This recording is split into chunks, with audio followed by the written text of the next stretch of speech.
Ya pemirsa, pemerintah tengah mempertimbangkan untuk menyesuaikan kembali harga eceran tertinggi atau HET untuk jenis beras medium seiring dengan naiknya harga gabah kering panen yang turut mempengaruhi harga beras medium belakangan ini. Hal ini diungkapkan oleh Kepala Badan Pangan Nasional Bappenas Arief Prasetyo Adi kepada wartawan di Gedung Kementerian Koordinator Bidang Pangan Selasa lalu. Pihaknya juga sempat mengumpulkan pihak terkait untuk membahas HET beras.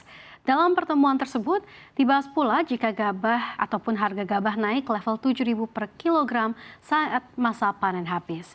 Ia menekankan jika memang harus ada kenaikan harga beras medium, artinya pemerintah telah mempertimbangkan kewajaran baik untuk petani, penggilingan, hingga konsumen. Arief tidak membantah terjadinya kenaikan harga beras karena kenaikan harga gabah dan praktik yang dilakukan penggilingan. Menurutnya kenaikan harga beras terjadi karena ulah penggilingan yang ugal-ugalan membeli gabah. Pihak penggiling diketahui adu tinggi harga dalam membeli gabah dari petani. Hal ini memang menguntungkan petani, tetapi efek jangka panjangnya akan mempengaruhi harga produksi. Padahal pemerintah telah menetapkan harga pembelian pemerintah gabah kering panen sebesar Rp6.500 per kilogram.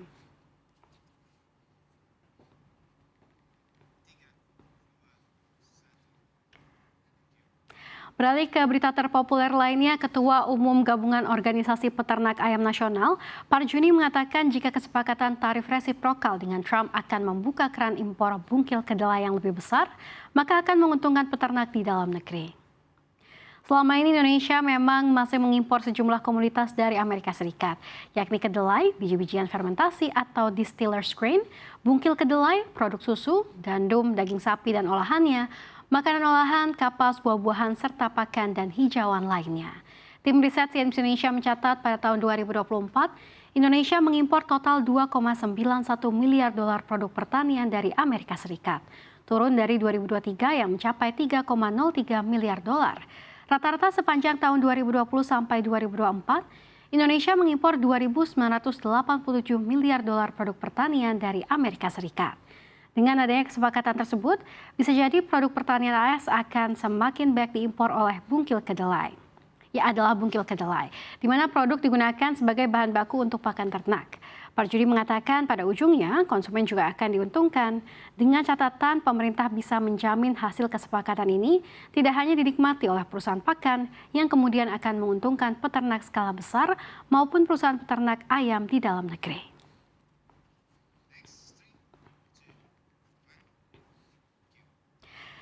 Ya pemirsa, jumlah penduduk miskin Indonesia tak mengalami penyusutan yang signifikan dalam satu dekade terakhir, meskipun anggaran bantuan sosial atau perlindungan sosial terus mengalami kenaikan.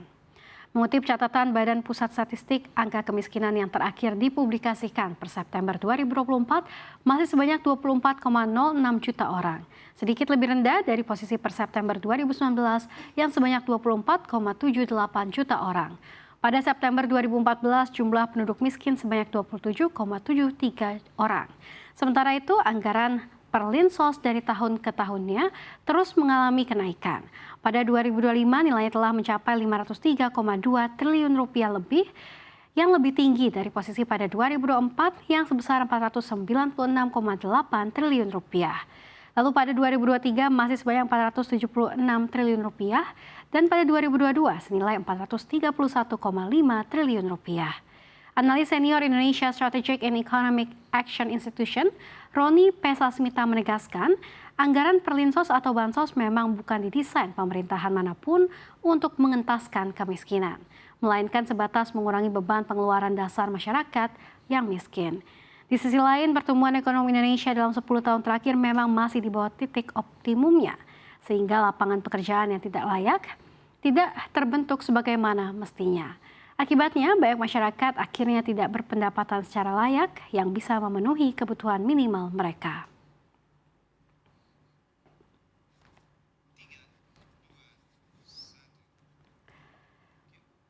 Dan ke berita terpopuler yang terakhir, Tim nasional Indonesia akan menghadapi Arab Saudi dan Irak di babak 4 kualifikasi Piala Dunia 2026 di Grup B berdasarkan hasil drawing hari ini 17 Juli 2025 yang digelar di AFC House Kuala Lumpur, Malaysia.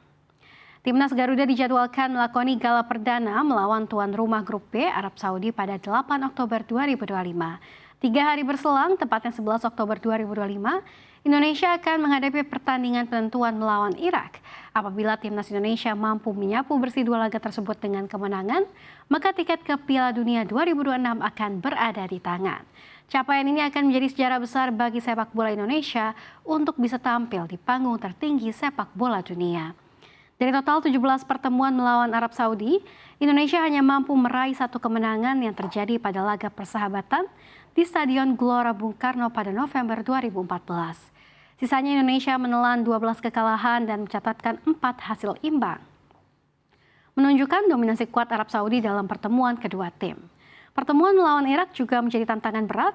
Dari 14 pertandingan yang telah dijalani, Indonesia hanya meraih 2 kemenangan. 9 laga berakhir dengan kekalahan, sementara 3 lainnya berakhir imbang. Irak yang tampil konsisten di level Asia tetap menjadi lawan yang sangat berbahaya.